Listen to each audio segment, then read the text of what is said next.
वरहापीढं नटवरवपुः कर्णयो कर्णिकारं बिभ्रदवासा कनककपिशं वैजयन्तीं च मालां रन्ध्रान् वेणोरधरसुदयस्फुरन् गोपवृन्दैः वृन्दारण्यं सपदि रमणं प्राविशद्गीतकीर्तिः। माघ कृष्ण पक्ष एकादशी को षटतिला एकादशी कहा जाता है। पद्म पुराण में उल्लेख मिलता है। इस व्रत को करने से मनुष्य पापों से मुक्त हो जाता है और उसे वैकुंठ की प्राप्ति होती है। तो सबसे पहले व्रती को व्रत करने के पूर्व स्नान ध्यान से निवृत्त होकर के, शुद्ध होकर के, पवित्र वस्त्र धारण करने के पश्चात प्रत्येक एकादशी की भांति इस एकादशी पर भी वही संकल्प लेना चाहिए, संकल्प मंत्र का उच्चारण करना चाहिए। एकादश्याम निराहार स्थित्वाह्नि परेह्ययम् भोक्ष्यामि पुंडरीकाक्ष शरणं मे भवाच्युत। भगवान विष्णु के सम्मुख संकल्प लेना चाहिए कि हे प्रभु, मैं एकादशी का व्रत करना चाहता हूँ। निराहार रहकर अथवा फलाहार के माध्यम से मैं आपकी उपासना करना चाहता हूँ, मुझे आप अपनी शरण में ले लीजिए।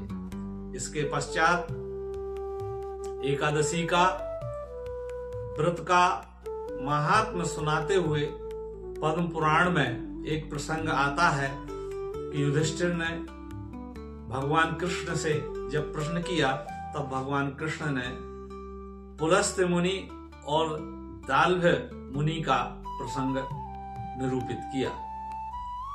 पुलस्त्य मुनि से दाल्भ्य ने पूछा कि हे महामुनि, आप हमें ऐसा कोई व्रत बतलाइए, क्योंकि मनुष्य निरंतर लगातार पाप में रत है, झूठ बोलता है, अनेक प्रकार के पाप कर्म करता है, कुकर्म करता है, उसे कैसे मुक्ति मिलेगी।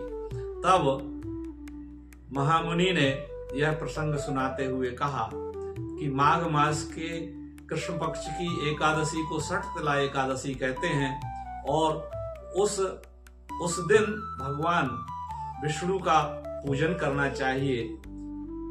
भगवान का पूजन अनेक प्रकार के फलों से करना चाहिए। यदि फल उपलब्ध नहीं हो तो 100 सुपारियों को समर्पित करते हुए भगवान विष्णु का ध्यान करना चाहिए।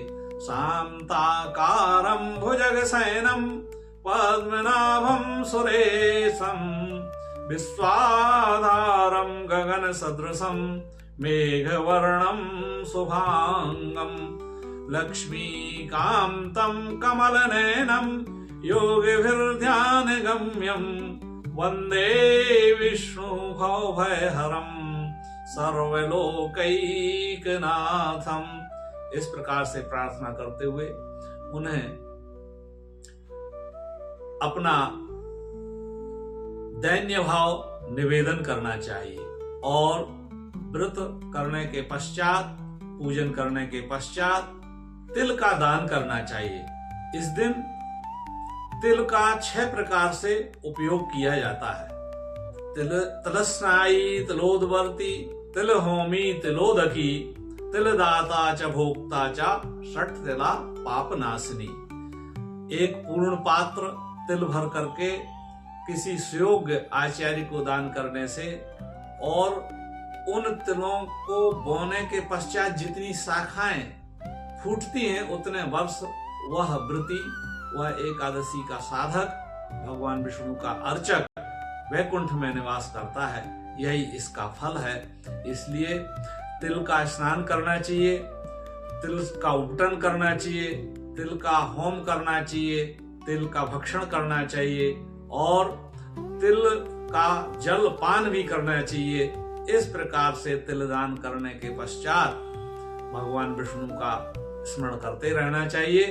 यह षटतिला एकादशी अनेक प्रकार के पापों का नाश करती है और वैकुंठ प्रदान करती है।